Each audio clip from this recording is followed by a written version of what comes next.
Les sirènes hurlaient dans les rues étroites de Barcelone, déchirant la nuit comme un cri de désespoir. Caroline, le cœur battant, se précipita hors de l'appartement familial, ignorant les appels furieux de sa mère qui résonnaient derrière elle. « Tu ne peux pas me faire ça !» hurla Marion depuis le balcon opposé, ses yeux emplis de larmes, alors que la pluie commençait à tomber, transformant la scène en un tableau tragique et inoubliable. Caroline n'avait que 18 ans, mais ce soir-là, elle se sentait comme une fugitive dans sa propre vie. Originaire d'une famille française installée en Espagne pour le travail de son père, un diplomate rigide, elle avait toujours navigué entre deux mondes, la discipline parisienne imposée à la maison et la vibrante liberté catalane des rues de Barcelone. Le lycée international où elle étudiait était un melting pot de culture, mais pour Caroline, c'était surtout le lieu où elle avait rencontré Marion. Marion, avec ses cheveux noirs cascadant comme une rivière nocturne et ses yeux verts qui semblaient capturer l'essence de la Méditerranée, était la fille d'un artiste espagnol et d'une mère française expatriée. Elles s'étaient croisées pour la première fois en cours de littérature, discutant passionnément de Baudelaire et de Lorca, leurs voix se mêlant comme des notes d'une symphonie interdite. Caroline se rappelait ce jour avec une précision douloureuse. Marion avait ri à une de ses remarques sur les fleurs du mal, et ce rire avait allumé une étincelle en elle, une flamme qu'elle n'avait jamais connue auparavant. Mais leur amour naissant était un secret lourd à porter. Dans ce lycée conservateur, où les ragots circulaient plus vite que le vent du Nord, avouer une relation lesbienne équivalait à une condamnation sociale. Les parents de Caroline, catholiques pratiquants, voyaient l'homosexualité comme un péché impardonnable, une déviance importée des mœurs modernes qu'ils abhorraient. Quant à la famille de Marion, bien que plus libérale en apparence, elle était imprégnée d'une tradition espagnole qui valorisait les apparences et les alliances familiales traditionnelles. Les premiers mois furent un tourbillon de rencontres clandestines. Elles se glissaient dans les couloirs déserts après les cours, échangeant des baisers volés derrière les casiers, leur cœur cognant comme des tambours de guerre. Chaque toucher était un risque, chaque regard complice une potentielle trahison. Caroline se souvenait de leur premier vrai rendez-vous, dans un petit café du quartier gothique. Assises à une table isolée, elles avaient parlé pendant des heures, leurs mains se frôlant sous la nappe. « Je n'ai jamais ressenti ça pour personne », avait murmuré Marion, ses doigts entrelacés aux siens. Caroline avait senti une chaleur envahir son corps, un mélange de joie et de terreur. Pourtant, les ombres planaient déjà. Un jour, en classe, un garçon nommé Ravière, un ami commun, avait surpris un regard trop prolongé entre elles. Il avait souri d'un air narquois, et Caroline avait senti un frisson glacer la traversée. « Vous deux, vous cachez quelque chose, hein ?» avait-il lancé plus tard, dans la cour. Elles avaient nié, riant nerveusement, mais le doute s'était insinué comme un poison lent. Au fil des semaines, leur relation s'approfondit. Elles passaient des nuits entières à s'envoyer des messages codés, utilisant des émojis pour exprimer ce que les mots n'osaient pas dire. Caroline découvrait en Marion une âme sœur, une compagne qui comprenait ses doutes les plus profonds, la pression familiale, le sentiment d'être une étrangère en Espagne, le désir ardent d'une vie authentique. Marion, de son côté, trouvait en Caroline une stabilité qu'elle n'avait jamais connue, une tendresse qui apaisait les tempêtes intérieures héritées de son enfance chaotique. Mais les conflits surgissaient. Un soir, après une dispute avec ses parents sur ses notes en baisse dues à ses distractions amoureuses, Caroline s'était réfugiée chez Marion. Elles avaient fait l'amour pour la première fois, dans la chambre mansardée de Marion, sous les toits d'un vieil immeuble barcelonais. C'était doux, hésitant, empli d'une émotion brute qui les avait laissées tremblantes. « Je t'aime, Caroline », avait chuchoté Marion, ses lèvres contre son cou. « Moi aussi, plus que tout. » Pourtant, le lendemain, la réalité les rattrapa. La mère de Marion, soupçonnant quelque chose, avait fouillé son téléphone et découvert des messages ambigus. Elle avait confronté sa fille, les yeux emplis de déception. « Ce n'est pas normal, Marion. Pense à ton avenir. » Marion avait défendu leur amour, mais les mots avaient claqué comme des gifles. Elle avait pleuré toute la nuit, se sentant déchirée entre son cœur et sa famille. Caroline, de son côté, luttait contre ses propres démons. Son père, un homme austère formé à l'école militaire française, imposait un régime strict, pas de sortie sans permission, pas de distraction. Il rêvait pour elle d'une carrière diplomatique, d'un mariage respectable. L'idée qu'elle puisse aimer une femme le rendrait fou de rage. Elle imaginait déjà les cris, les portes claquées, l'exil forcé. Malgré tout, elle persévérait. Elles organisaient des escapades secrètes, une promenade le long de la Rambla, main dans la main quand personne ne regardait, un pique-nique dans le parc Güell, où les mosaïques de Gaudí semblaient refléter la complexité de leurs sentiments. Chaque moment volé était un trésor, mais aussi une épée de Damoclès. Un jour, lors d'une fête scolaire, les choses dérapèrent. Javier, ivre de jalousie car il avait un faible pour Marion, les surprit en train de s'embrasser dans un coin sombre. « Je le savais », s'exclama-t-il, attirant l'attention. Les murmures se propagèrent comme une traînée de poudre. Le lendemain, les regards en coin, les chuchotements dans les couloirs, lesbienne ? Vraiment ? Caroline sentit son monde s'effondrer. Marion, plus combative, affronta Javier. « C'est notre vie, pas la tienne. » Mais le mal était fait. Les parents furent informés par des ragots anonymes. La mère de Caroline l'interrogea sévèrement, « Dis-moi la vérité, ou je t'envoie en internat en France. » Caroline nia, les larmes aux yeux, mais le doute persistait. C'est alors que la trahison frappa. Marion, sous la pression familiale, commit l'impensable. Sa mère, paniquée à l'idée du scandale, la força à rompre. « Pense à ta réputation, à notre famille. » Marion, dévastée, accepta un rendez-vous arrangé avec un garçon du lycée, un fils de bonne famille espagnole. Caroline l'apprit par hasard, en voyant une photo sur les réseaux sociaux, Marion, souriant au bras de ce garçon, lors d'un dîner. Le cœur brisé, Caroline confronta Marion dans les toilettes du lycée. « Comment as-tu pu » sanglota-t-elle. Marion, les yeux rougis, murmura, « Je n'avais pas le choix. Ma mère menace de me couper les vivres, de m'envoyer chez ma tante à Madrid. » Mais Caroline vit cela comme une trahison pure. « Tu m'as vendu pour leur approbation » hurla-t-elle, avant de s'enfuir. Les jours suivants furent un enfer. Elles s'évitaient dans les couloirs, leurs regards se croisant comme des lames affûtées. Caroline sombra dans la dépression, ses notes chutèrent, elle se replia sur elle-même. Elle repensait sans cesse à leurs moments heureux, les rires partagés sous les arcades de la Sagrada Familia, les promesses chuchotées au clair de lune. Comment tout cela avait-il pu s'effondrer si vite ? Marion, rongée par la culpabilité, tenta de s'expliquer. Elle envoya des messages désespérés, « Je t'aime toujours, Caroline. » C'était une erreur. Mais Caroline, blessée, ignora tout. Elle se confia à une amie proche, Sofia, qui l'encouragea à lutter. L'amour vrai mérite qu'on se batte pour lui. Pourtant, le destin en décida autrement. Lors d'une sortie scolaire à Madrid, Caroline et Marion se retrouvèrent assignées à la même chambre d'hôtel. La tension était palpable. Le soir, sous les couvertures, Marion brisa le silence, « Je ne peux plus vivre comme ça. Sans toi, je suis perdue. » Caroline, les larmes coulant, répondit, « Moi aussi. » Mais comment faire ? Elles parlèrent toute la nuit, déversant leurs peurs, leurs regrets. Marion avoua que le rendez-vous n'était qu'une façade, qu'elle n'avait pas touché ce garçon. « J'ai eu peur, Caroline.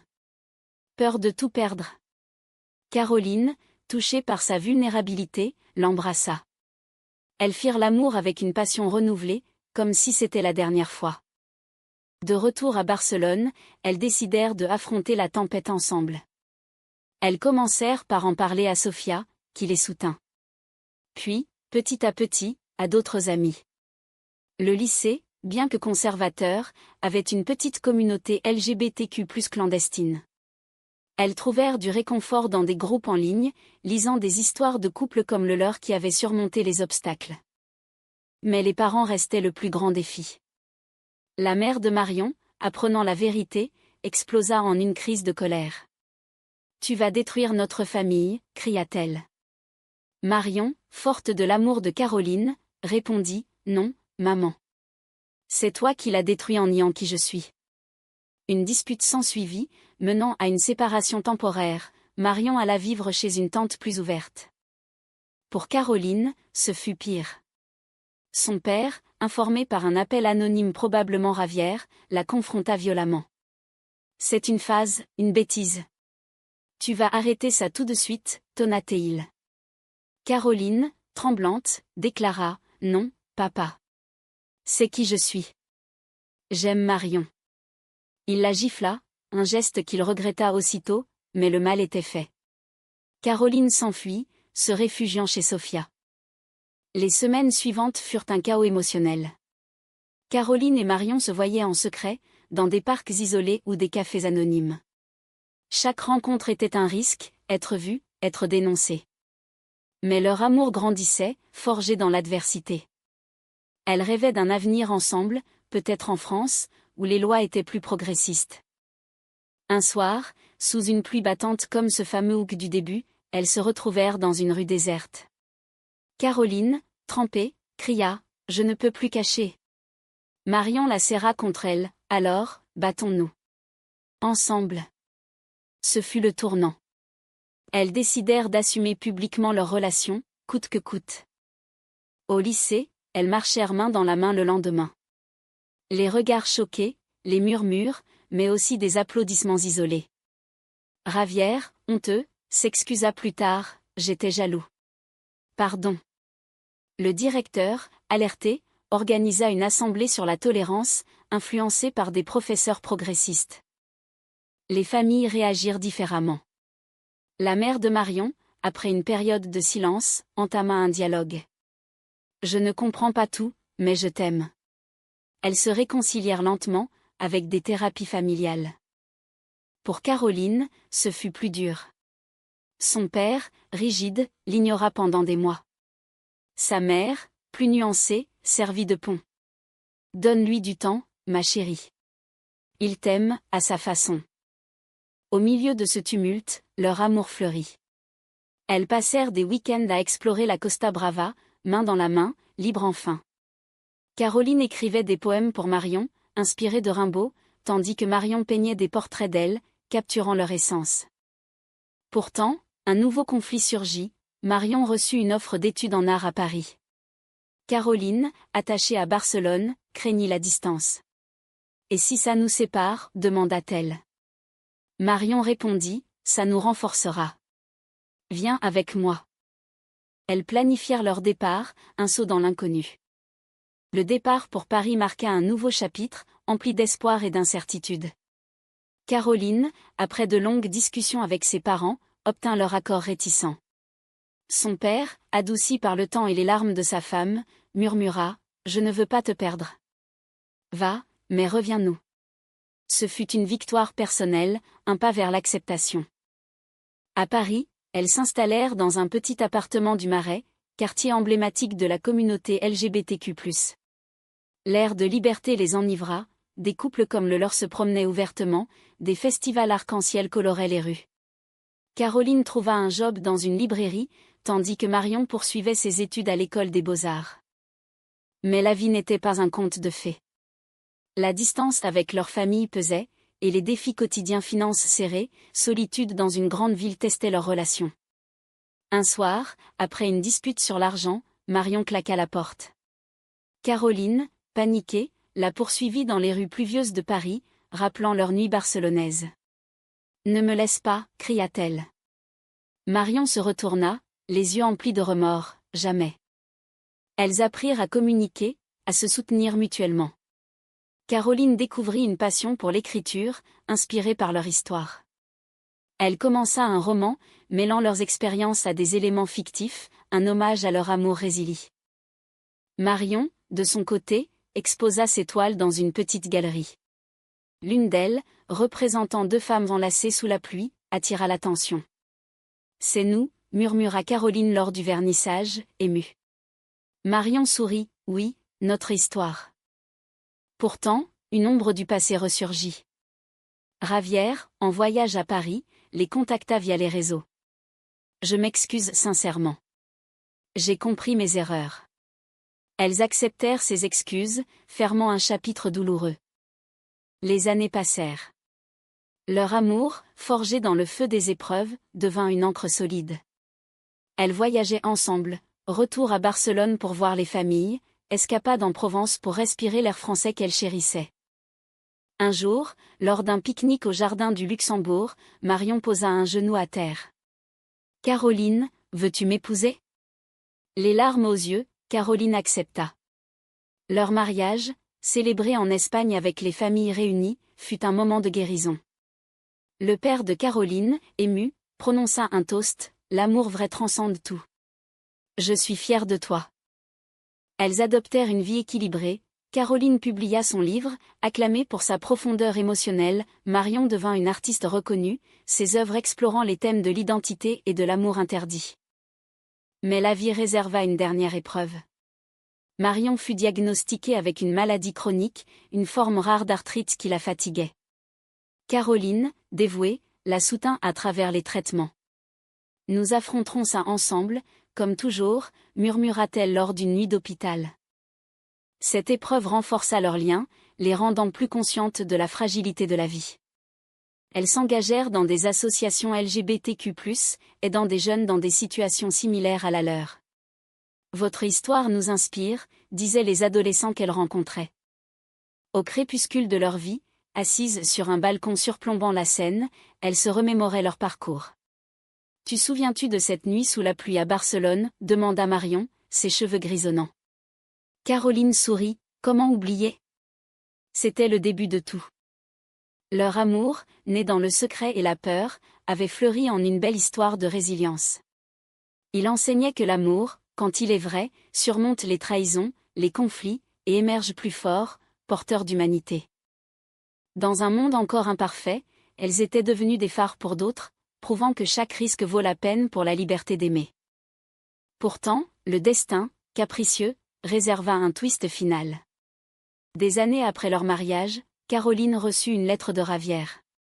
Il confessait avoir été manipulé par un groupe conservateur au lycée, qui avait orchestré les ragots pour « purger » l'école des influences déviantes.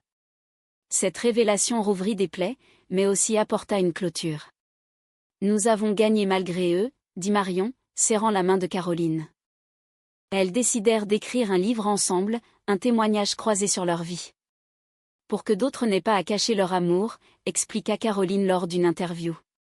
Le livre devint un best-seller, touchant des cœurs en France et en Espagne, promouvant la tolérance et l'empathie.